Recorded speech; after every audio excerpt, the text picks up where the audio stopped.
Miarahaba tompoko lahy, finaritra tompovavy. Nahoraka tamin'ny vaovao omaly fa nisaorana ny gouvernemanta izay nitarihany Inga Tsay Christian, ary na ny gazety Tia Piseho isan'andro ara dia samy namoaka izany. Ho an'ny mahazatra moa isaky ny alarobia dia misy ny filan-kevitry minisitra ary nikarokaroka ihany ny mpanao gazety sy ny mpamakafaka politika mba ahazonina ny loharanom-baovao ofisialy na dia efa fantatra aza tany amin'ny ariva tanoany fa misy ny endrika fametram-pialana ho an'ny gouvernemanta. Saingy niova moa ny loharanom-baovao samihafa fa nisaoran'ny filohan'ny repoblika hono ireo mpikambana ao anatin'ny gouvernemanta. Dia ny gazety Piseho isan'andro araky ny nambarantsika teo no niresaka izany.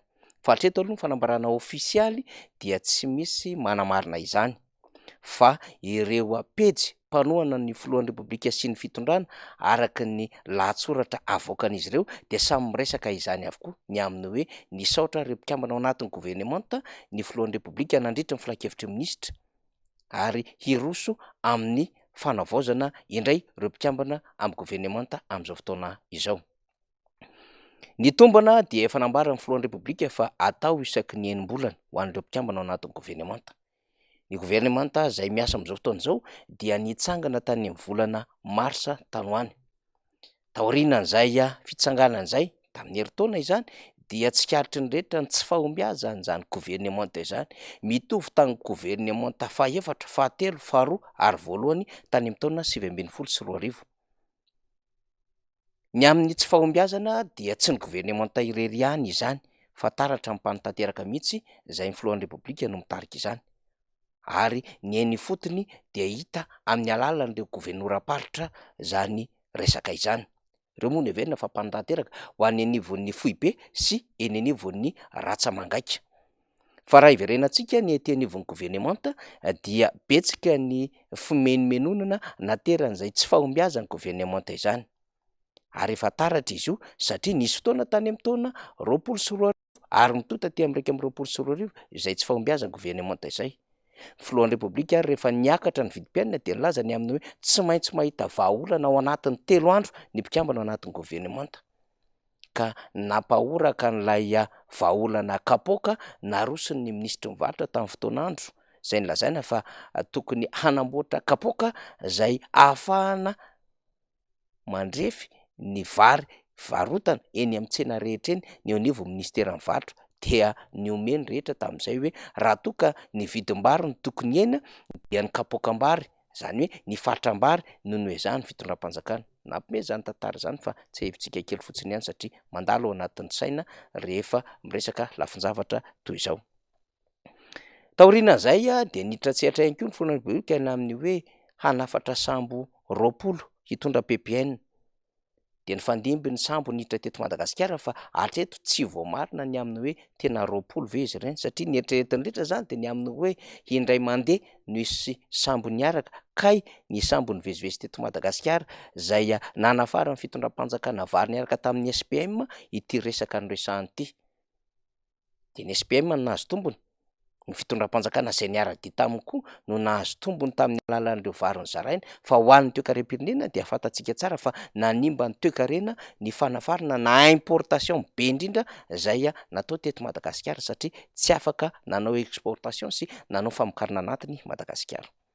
Dia sahirina ilay ministry mivarotra satria rehefa voatendry izy dia niazakazaka nakany faritra loatra mangoro dia nieritreritra fa hoe ifampiresaka ny tantsaha hanao izay ampidinana ny vidin'ny vary ary ho tazomina amin'ny vidiny izay noferan'ny fanjakana, fa efa mihoatra ny 2,000 ny vary vokarina eto an-toerana amin'izao fotoana izao, ary tsy nitondra vahaolana ho an'izay fiakaran'ny vidin'ny vary izay na ireo fiakaram-bidiny entana samihafa ny ministera, sepotra manoloana izany izy ireo.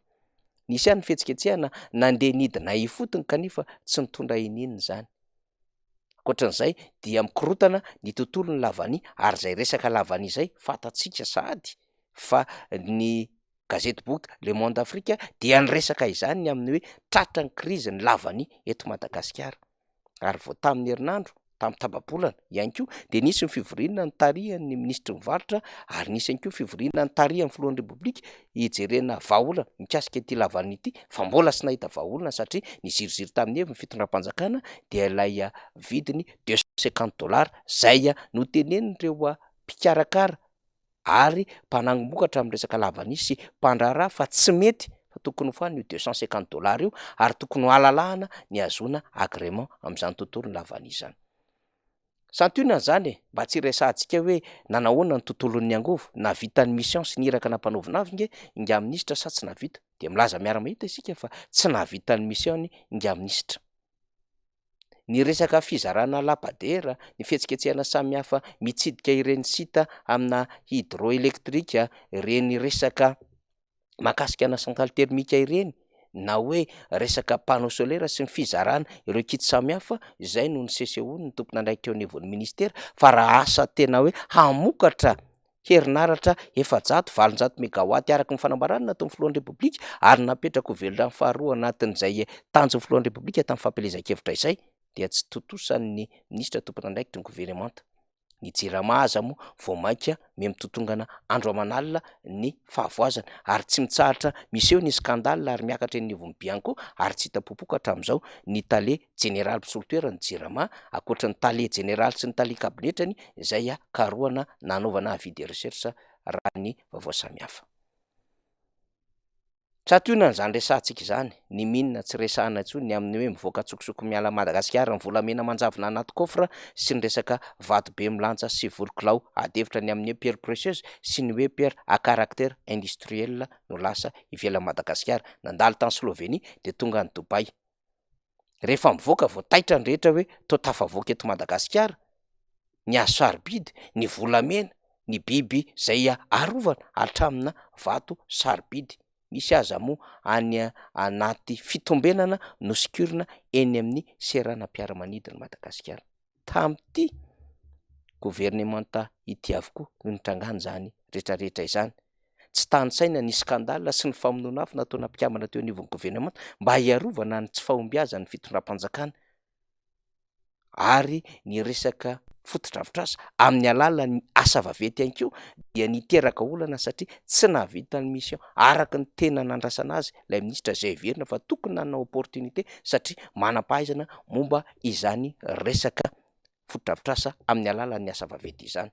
Sahirana satria tsy hita ny vola eo anivon'ny fond routier, sahirana satria nitsangamemotra amin'ny mpamatsy vola amin'ireo famatsiana amin'ireo tetikasa lehibe fanamboaran-dalana eto Madagasikara.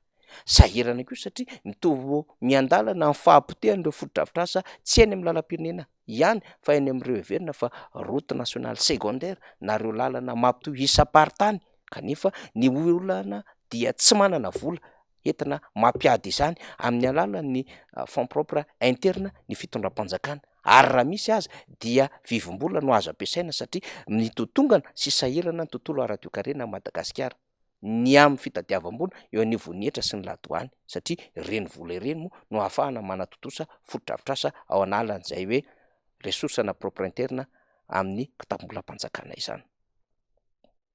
Manahoana sy manahoana ny resaka tanora sy ny fanatanjahantena, ny CGSOI, ny resaka Jeux des Îles, manahoana sy manahoana ireo fampanantenana goavana izay tokony ho tanterahan'ny filohan'ny repoblika ho an'ny any amin'ny tontolo ambanivolo.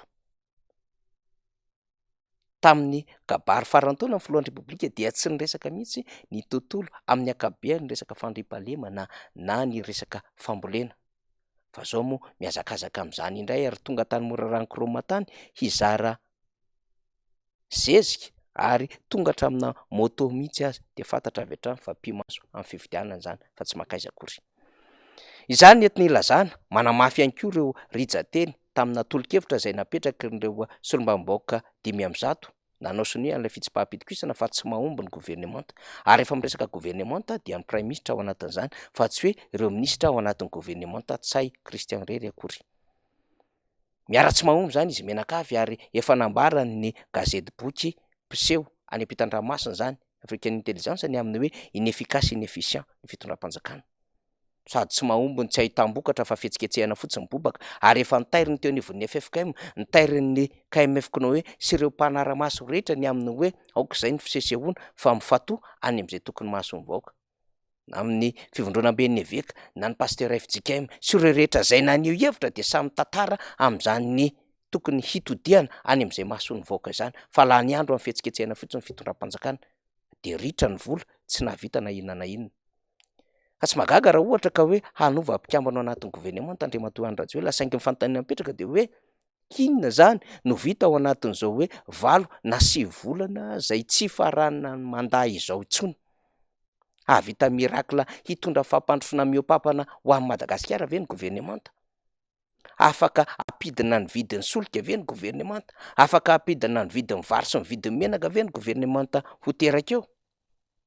Afaka hanatsara ny vokatra lavany amin'ny vidiny izay nahafinaritra ny mpamboly 1,800,000 ariary na 1,600,000 na 1,500,000 ariary tamin'ny fotoan'andro, zany hoe 7,500,000, 8,000,000, 9,000,000 ny atsara ny vidin'ny lavanilina teo aloha.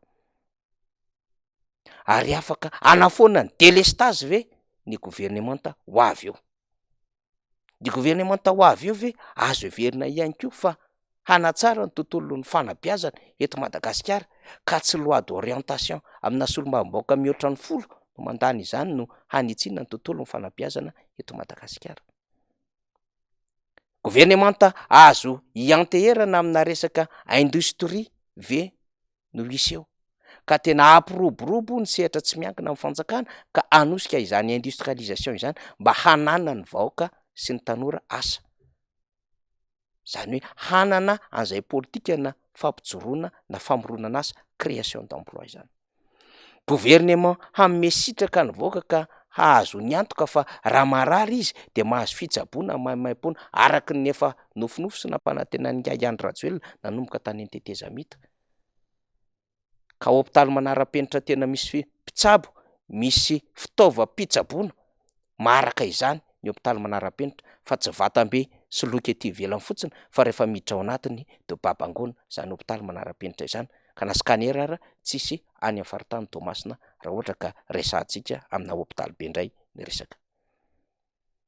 Gouvernement tena azo heverina fa hisakana ny fanondranana tsokosoko ny harena sarobidy eo anivon'ny ministeran'ny harena kibon'ny tany ve no hitranga eo, ka mba ho nofinofy ary ho fony zany hoe volamena manjavona ao anaty coffre-fort zany. Ho nofinofy zany hoe fisian'ny volamena mivoaka tsokosoko eto amin'ny faritry ny sista Madagasikara izany sy ireo vato sarobidy. Ary gouvernement afaka anafoana ny kolikoly tsy misy scandale ary tsy ahitana adiny amin'ny hoe ministra miady amin'ny solombavambaoaka na ministra tsy mifankahazo amin'ny ministra ao anatin'ny gouvernement na ministra izay mety hananana scandale noho ny fahazoana fahefana zovola ao anatin'izany andraikitra mampikambana gouvernement izany. Nitranga teto avokoa zany resahantsika izany ka ny anongotsongona ny maty tahotra ny andevombelona ary tahotra ihany koa mba tsy hiverenana izany intsony ny antony mahatonga antsika mamotsipotitra izany adevitra izany ao anatin'ity fandalinana ity. De zany zava-misy, zany malaza fa eo amin'ny setratresa-pirenena aloha zany dia tsy fahombiazana no misy ho an'ny fanjakana Andriamatoa Rajoelina ary eo amin'ny setratresa-pirenena ihany koa dia feno fankalana izao fitondrana izao ary mihetsika daholo ny sehatra rehetrarehetra raha ny lohateny gazety saika mivoaka isan'andro any ampitan-dranomasina any. Ary miemitra ny toerana Madagasikara ary raha raisina eo anivon'ny famoaham-baovao ny Banky Mondiale dia atahorana ho 7,9 ny vahoaka malagasy dia ao manitra fadiran'ovana. Efa mahery ny 20% izy amin'izao fotoana izao. Ary raha ny tahan'ny sonobidi-piainana dia efa mananika ny 10% tsy latsaka eto Madagasikara. Avita mazia sy mirakla amin'izany be ny gouvernement, sarotra ny inona an'izany satria rehefa tsy nahavita tao anatin'ny efa taona heverina fa tsy havita intsony izany gouvernement izany fa de gouvernement hapita ny fanjakana fotsiny amin'izay mety ho filoha vaovao ho avy any amin'ny 2024. Azo heverina fa filoha ray aman-dreny, filoha handamina firenena ary filoha hanana programana sa maty-paika miala amin'izay rehetra resahantsika teo fa tsy nahomby ary namotika ity firenena ity. Mitsinjolavitra ary hibata ny vahoaka malagasy ao aminatin'izany tontolon'ny fandrosoana izany ary tontolon'ny tena hoe hibanjana no avy Madagasikara fa tsy mampanofinofy na fisesehoana makety sy ny werawera sanatrin'izany tsy hisy intsony zany amin'ny 2024. Zany zava-misy, zany malaza, makasitraka tompokolahy, makatelina tompokivavy.